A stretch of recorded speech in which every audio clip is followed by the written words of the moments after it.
Hello everyone! Welcome back to the series where I discuss how I would rewrite Ash's journeys across the multiple different series in the anime.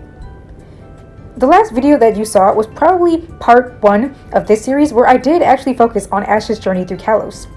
But I realized in that video that I had a lot more to say that I would need to explain for rewriting Serena, Clemont, and Bonnie stories. And since that video was already going on for quite a while, I didn't want it to be too long, so I decided to just focus on Ash in that video, and in this video we're going to be getting into how I would rewrite Serena, Clemont, and Bonnie stories. So without further ado, let's get right into the rewrite. Let's start things off with Serena. I really liked Serena as a character in the actual anime. Serena is actually probably one of my favorite characters because I just like her personality. She's just really enjoyable to watch. She doesn't annoy me in any way. And Serena in general, I just think, has a nice character. I'm not in a Moore shipper or anything, but I thought her crush on Ash was kind of cute. I'm not saying they need to be together or anything like that. I'm not one of those people, but I just thought it was really interesting for her character. But I wasn't really a fan of how they handled Serena in the story in terms of her goal, because I thought it was introduced just way too late, and because of that, it felt kind of rushed, and I felt like they could have done so much more with it.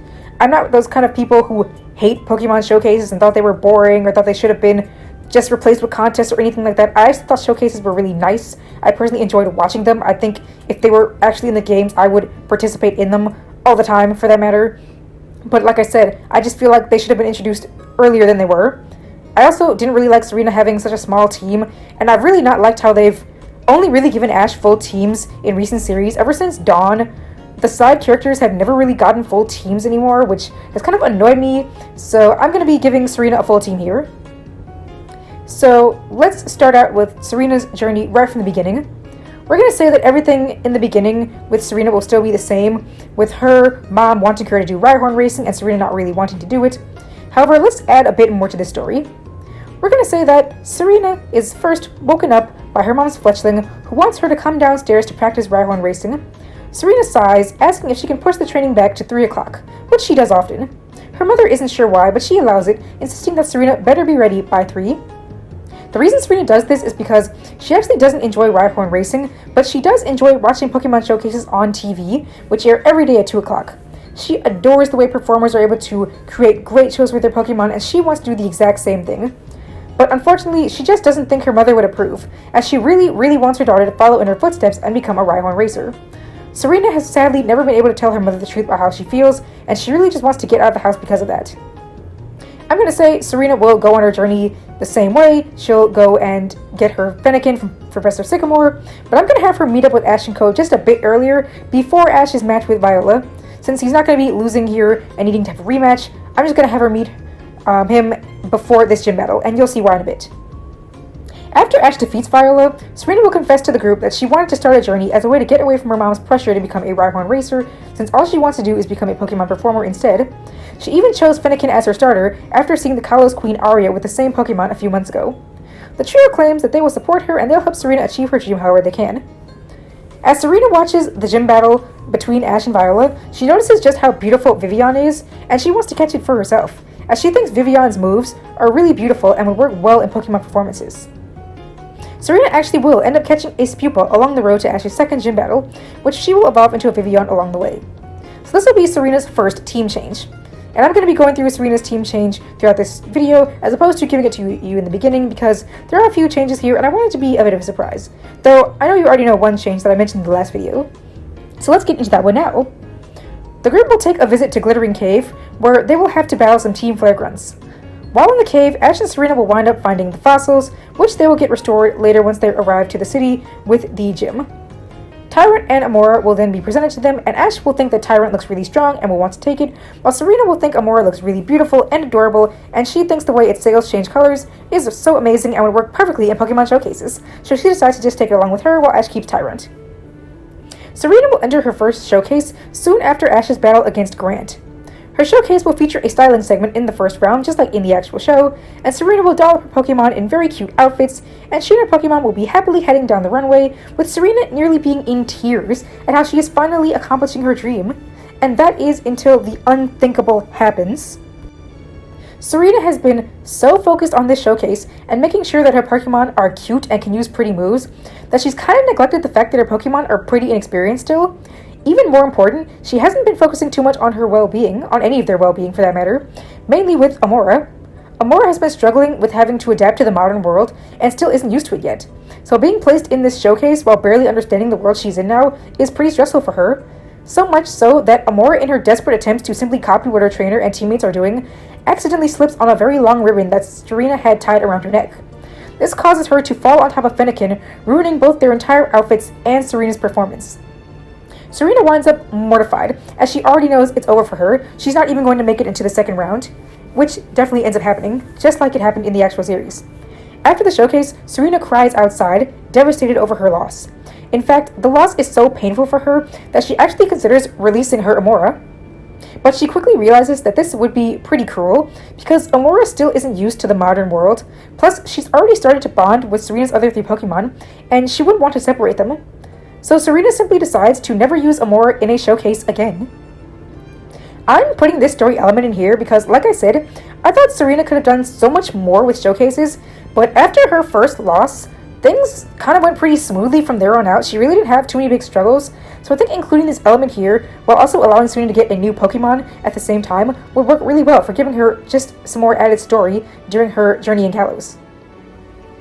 Serena will catch Pancham as usual, but a small change will be that she's going to be battling with Vivian this time. Serena will be impressed by Pancham's level of performing, and thinks he'll be a great replacement for Amora. And since Amora will no longer be used in showcases, Serena will simply just use her anytime she needs to battle, such as when they confront Team Flare, who I'm actually going to have appear much more frequently in this rewrite. Serena will have her second showcase around the time Ash battles Ramos, and this will be the first one she wins. Since she wins this one, she feels like the choice to leave Amora out and to use the natural performer Pancham was a good one. Fennekin will now evolve into Braixen after a battle against Team Flare, as she won't be running into Aria just yet. After Ash battles Clement, everything will continue pretty normally until Serena competes in her third showcase. In this one, she'll be losing in the freestyle performance round, which is the second round of a Pokemon showcase. Serena will be crushed by this loss because she has no idea what went wrong. After all, she used her Pancham, her Fennekin, and her Vivian, who are great performers by now, and she didn't use her Amora, so she's really not sure what's going on here. This is because Serena just doesn't realize yet that she still isn't that skilled yet. She thinks that just by taking out Amora, she'll just have the skills that she needs, but she's going to learn quickly that she shouldn't have just given up on Amora so soon, just because she had that one mistake. And from here on out, she will end up meeting Queen Aria, of course still in disguise, who one evening will spend some time with her and later ask for a battle. Aria's stronger Pokemon will easily defeat Serena's Braixen, Vivian, and Pancham, and at this point Serena would just proclaim defeat. But Aria would ask her what about Amora, as she knows about Amora after watching Serena in her very first showcase on TV. Serena would claim that Amora wouldn't really be of any help since she doesn't use her for showcases anymore, as Serena was really thinking of this battle just in terms of showcases. But Aria tells her that this is still a battle, and that Serena should use all the Pokemon she has, and that she shouldn't have given up on any Pokemon just because they make one mistake. So Serena decides to go ahead and use Amora in the battle, and she'll actually wind up defeating Aria's Delphox with her Rock-type moves. This battle, since it occurs at night, will actually cause her to evolve into her final form of Aurorus. After Serena's win, she realizes that she was wrong to push Amora out of her showcase dreams just because of that one mistake, and she of course begs Aurorus for her forgiveness, which she does give. And from this point on, Serena will begin working with Aurorus for her showcases once again. So this will end the little arc that Serena had with her Aurorus. Again, I thought it would be nice to give her not only another new Pokemon, but to give her another challenge for her to overcome during the story, so I really liked the way this turned out. Serena will still catch her Eevee, but it'll be a bit earlier. While in Lavera City, Serena will find a wild Eevee before Ash has his gym battle.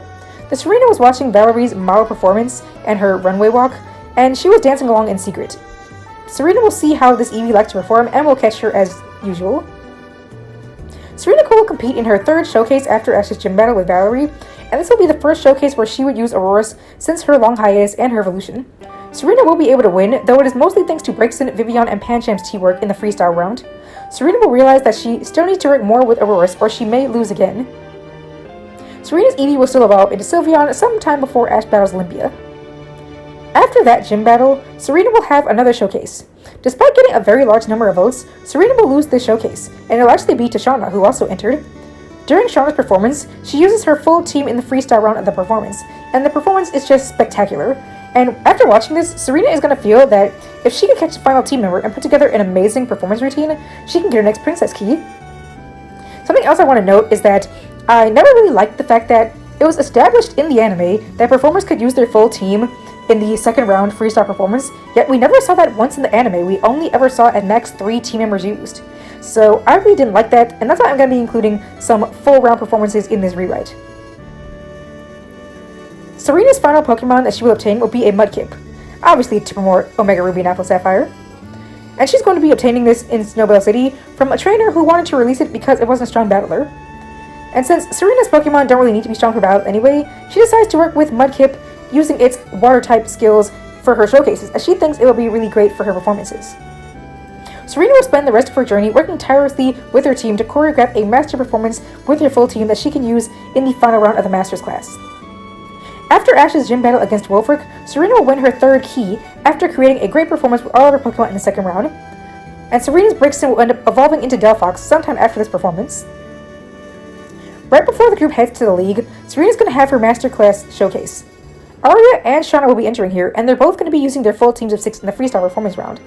Serena will be doing the same thing, and Serena's performance will end up being just a bit more popular with the crowd, so Serena will win here and become the next Kalos Queen. After Serena's win, Palermo will still recommend for her to try out a contest in Hoenn, and Serena will think about this for probably the remainder of the series, and coincidentally, just in time for the last episode, she's going to agree to try them out, and she'll leave as usual. Clemont and Bonnie's story won't be changing all too much because I actually really like Clemont and Bonnie. They're some of my favorites, if not my all-time favorite characters in the anime. I just love them both so much. I thought Clemont was really funny, I thought he was really endearing, I loved his story of how he wanted to become more confident and how he looked up to Ash and wanted to become more confident just like him. I adore Bonnie so much. She's easily my favorite female character in the show, favorite female traveling companion. She's just so great, so adorable. I love her personality, how she just loves all Pokemon. She calls all Pokemon cute, even Rhyhorn, even Garchomp, Rhyperior, Pokemon you wouldn't think of as cute, slacking. She just calls them all adorable in a heartbeat, and I just love Bonnie so much. So you're gonna not see too many changes from here, but I'm gonna be giving them just a bit more to do in this story. Right off the bat, I'm gonna be saying that Clemont and Bonnie have a greater dislike of Team Flare, and most of those story elements that I'm changing for them are probably gonna be just more of them battling Team Flare. Clemont especially will not be liking the scientists all too much. He has a great disdain for them because he really does not like the fact that they are using science for evil purposes, since as we all know, the future is now thanks to science, and Clemont for sure doesn't want these evil scientists dictating the future of science. So that's going to be more of their story here. The early story for Clemont and Bonnie remains pretty much unchanged. Clemont will still own Bunnelby from the start, and he'll later catch Chespin and then Dedenne for Bonnie. The only thing I'm changing here is that I'm going to make Dedenne a female, not for really much reason at all. I just want to do that because I'm just doing it. Anyway, so Clemont will be catching some more Pokemon in this rewrite, and the first new capture I'm giving him is going to be a shiny female Helioptile, which will be caught near Glittering Cave. Just like with Serena, I wasn't a fan of how Clemont didn't make too many captures in the series, so I'm going to be giving him more Pokemon this time around. So I'm giving him a nice early capture with this shiny Helioptile, because Clemont does have a Heliolisk already, but that was being used by Clembot, and I'm going to be saying that Clembot will still be using that Heliolisk, so I'm going to be giving Clemont his own brand new Helioptile, which will be a shiny. Since Ash will have Tyrant and Tyrantrum, I'm going to say that Bonnie will try to be taking care of these Pokemon whenever they can, since she really loves the species. If we all remember, Bonnie had those adorable Tyrantrum pajamas that she would sleep in, and like I said, it was just too cute, and there was indeed an episode where Bonnie took care of a Tyrant because of her Tyrant pajamas. The Tyrant thought that Bonnie was a Tyrantrum, and I thought that episode was just so cute, so I'm going to say that with Ash now having a Tyrant in my rewrite, that Bonnie is going to take care of Tyrant just a bit. She's also going to be helping Tyrant adapt more to the modern world. Clemont will reunite with his Luxio just a bit earlier, sometime before Ash's battle with Karina, and this will give it more time to train with Clemont during and before the gym battle. Clemont will also catch an Electrike, sometime before he heads off to prepare with his gym battle for Ash. As Bonnie thought it was really cute, and Clemont wanted another Pokemon for her to take care of. He will originally plan to use Electrike in his gym battle, but he feels that it isn't strong enough since he just caught it, and he knows Ash is going to be a really formidable opponent, so he's going to have Electrike instead work with Bunnelby to teach him some Electric-type moves, like the move Wild Charge, and he will use Bunnelby in the gym battle instead, just as he did in the show, and as I mentioned in the earlier video. Before the gym battle, Ash and Clement will have a friendly battle with Electrike versus Frogadier, where Electrike will be able to win thanks to the type advantage, and this is going to make Ash a bit nervous for the gym battle, but I want to throw this battle in just to give Electrike some major battle right before the gym. Since he's not going to be used in the official gym battle, I wanted to give him this quick battle with Ash beforehand. During the 5th gym battle, Clement will be using his Bumblebee, his newly evolved Shiny Heliolisk, which he evolves once he gets back to the gym, and his Luxio. Though we do know that he's going to lose, his father will congratulate him on such a great battle since his travels and such a long hiatus of having gym battles, and he'll reward him with a Mega Ring. Since, as we remember, their father is the Blaziken Mask character who has the Mega Blaziken, so I could imagine his father having another Mega Ring lying around. Luxio is going to evolve into Luxray during a battle with Team Flare Aliana at the Kalos power plant. And here, Clement is going to find a Magnetite. Electrike is going to evolve into Magnectric during a battle with Team Flare Mabel at the Frost Cavern. Finally, Team Flare Celosia and Byrony will battle Clement during Team Flare's attack after the League, and here, Clement will Mega Evolve Magnectric to defeat the scientists, including also Xerosic with Mega Magnectric, and Clement won't be destroyed here, because Mega Magnectric will be powerful enough that they can stop Xerosic and all the other scientists without Clement needing to sacrifice himself. I wasn't a fan of that sacrifice anyway, since Clement ends up being rebuilt rather quickly on afterwards, so I didn't feel the need to do that here. But I hope you liked my inclusion of giving Clement a Mega Ring. Again, I wasn't a fan of how Mega Evolution was kind of pushed to the side in Kalos. That was the brand new battle mechanic, and one of the greatest new features they added, one of the biggest changes for the longest in the series. This was the first time they started adding these new big power-ups in the series, and I didn't like how Mega Evolution was so shafted here. I'm gonna have to make a whole video on that sometime. But since Ash didn't get any Mega Evolutions, and I also didn't give Serena any, I figured I may as well give one to Clement, since I'm having him catch older Pokemon anyway. Since Magnectric did end up getting a Mega Evolution, and it's an Electric type, I thought it would fit Clement perfectly, so that's why I gave it to him here, and I'm going to have Clement just be the one to show off this Mega Evolution, since we will still have Alon doing it in the side. But like I said, since Ash isn't having it, and since Serena isn't, I figured it would be nice to give Clement just that extra bit for this rewrite, so that's why I gave it to him here. The last person we need to talk about is, of course, Bonnie. As I mentioned before, Bonnie won't be having too many changes with her story, and I already said that one of the big changes that's going to be occurring is that she's going to be helping out with Tyrant and helping him accumulate to the modern world, and the same will be true of Amora. Bonnie is going to be helping Amora adapt more to the modern environment that she is in the same way she's helping Tyrant, but the difference here is that, as I mentioned earlier, Amora is going to have that arc where she isn't being used for showcases because Serena simply loses faith in her, and Bonnie is actually not going to like this too much. Amora is of course going to be sad because she's going to be seeing her teammates practicing working on showcases and she's always being left out, and of course Bonnie is going to see how sad Amora is, so she's going to be the one taking up for Amora and standing by her side and saying that she doesn't agree with Serena and thinking that she should leave her out. And the same will also be true of Ash and Clement. They also don't believe Serena made the correct decision, but of course Serena, she doesn't want to risk anything, and they don't want to intrude on her as a trainer. They want to accept that she has made the correct decision, so they aren't going to be too angry with her about it. This isn't going to be causing any, arguments among the main cast, but it will cause a little bit of tension. Now, I did like the very close sisterly bond that Serena and Bonnie had, but I think having a little bit of tension is okay. Like I said, it isn't going to be anything too extreme or aggressive, but essentially, Bonnie is going to be the one kind of bonding with Amora, telling her that things are okay, that hopefully Serena will change her tune, and like I said, one of the big issues that caused this grave error is that Amora just wasn't used to what was going on around her, and so Bonnie is going to be helping out with that as well. She's going to be introducing Amora to things like clothing, different things that she can expect in showcases, showing her different things on TV whenever they can. So that's going to be mainly Bonnie's role. Like I said, it isn't too different. It's just going to be more of an expanded role, especially now that I'm changing Ash and Serena's teams up. So Bonnie is going to be the one really helping Tyrant and Amora to adapt to the modern world that they're in. She's going to be the one comforting Amora with the situation she's being in, that she's being left out of the showcases.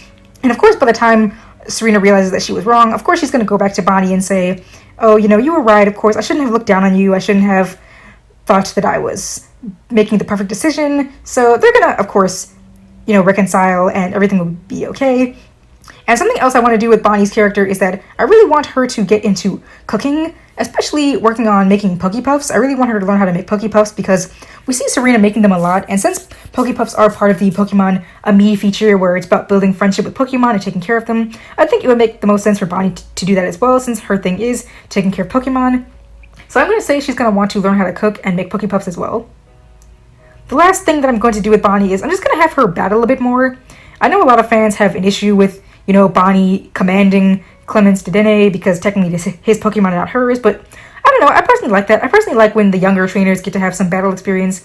So I'm going to say that Bonnie, like I said, I'm going to have her and Clement really focus on Team Flare a bit more. They're going to be really the ones against them and wanting to stop them. So I really think I'm going to be having Bonnie battle against Team Flare more. Not the scientists or anything, probably just grunts here and there. And especially since we're changing up Clement's team, she'll probably be also using, I think, Helioptile, which is another change I want to make with Bonnie bonding with Helioptile. Like I said, Helioptile is going to be really shy. So that's something else Bonnie is going to do. She's going to be, again, trying to work with her, get her more accustomed to interacting with others, not only just humans, but other Pokemon, and just helping her break out of her shell. I'm going to say that in doing that, Bonnie is also probably going to end up battling a bit more with Dedenne, with Helioptile, and maybe even with Electrike for a little bit. So that's pretty much going to be the end of changing up Bonnie's character. Like I said, I really adore Bonnie so much. I think she's probably easily one of my favorite characters ever. So I wasn't going to change too much with her. Most of her changes are going to be minor things here and there. But just know that most of the changes are going to be occurring over the course of the series. Like, you know, if I was doing a series, there'd probably be episodes here and there where Bonnie was focusing on taking care of Helioptile, getting her more accustomed to being more open, being more friendly.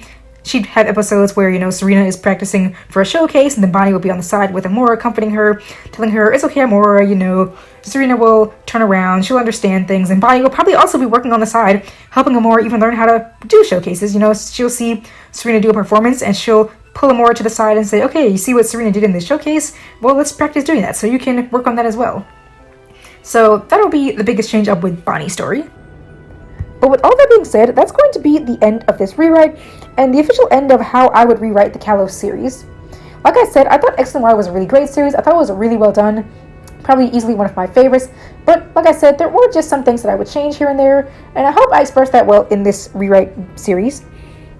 So like I said, because of that, I don't really plan on doing a separate video series in multiple parts of a rewrite of Kalos. I'm probably just going to leave it to these two videos. But like I said, if I do change anything, I will let you guys know whenever that time comes. But for now, that's going to be the end of this video, and also probably my rewrite series for at least a bit of time. Like I said in the previous video, I really don't know how much, if anything, I would change from Kanto, Johto, and Hoenn. So I really don't think I'll be making videos about those anytime soon. But like I said, if I ever do end up changing my mind, you guys will be sure to know, because you will see a brand new video.